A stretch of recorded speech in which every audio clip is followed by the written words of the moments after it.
Hello everybody and welcome back to the 2006 Grade 7 Gauss paper. We're looking at question 17, which is about a fellow named Bogdan. Bogdan needs to measure the area of a rectangular carpet. However, he does not have a ruler, so he uses a shoe instead. He finds that the shoe fits exactly 15 times along one edge of the carpet and 10 times along another. He later measures the shoe and finds that it is 28 centimeters long. What is the area of the carpet? Okay, so there's a couple ways we can handle this question. One, we know that a shoe is 28 centimeters. We're going to have to use that piece of information somewhere. It more just comes down to where do we use it. So you could say, okay, 15 times 28 centimeters is now the length of the carpet, and then 10 times 28 is the width. Another way we can do it is sort of view it as not centimeters, like we've got centimeters, but shoe units. Okay? Think of shoes as though they were sort of a meter or a decimeter or something. It's some amount of centimeters, and we can later sort of change our units. So convert a measurement between units, between the shoe units and the centimeters, 28 centimeters amounts. Okay, and you can view it that way or the original way, however you want to do it. Or you can sort of think of it as a rectangle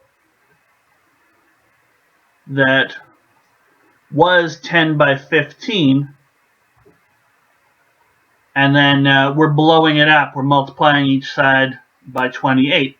And the way that multiplying both sides by the same amount r affects the area. So if you do r times every length, then that's the same as doing r squared times the area. Well, it's pretty quick to figure out the area of a 10 by 15 rectangle. It's 150. And then do 28 squared times that. However you want to do it is fine.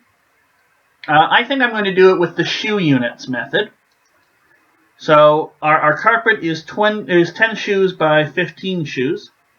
So the area is 10 shoes by 15 shoes. It's 150 shoes squared. Okay. Now, if I want to convert between my units, I know that one shoe, or one shoes, is 28 centimeters. So now my 150 stays where it is, but now every time I see shoes, I can replace it with 28 centimeters. So we had shoes squared, now we'll have 28 centimeters squared, and ultimately this will get us an area in centimeters squared. If you just replaced the shoes squared with 28 centimeters, you would have a length, because it would be measured in centimeters, not area. So a little confirmation by keeping these units in is at the end we're going to get centimeters squared. So it'll be 150 times 28 squared times centimeters squared. And now it's really just calculator time. What's 28 squared?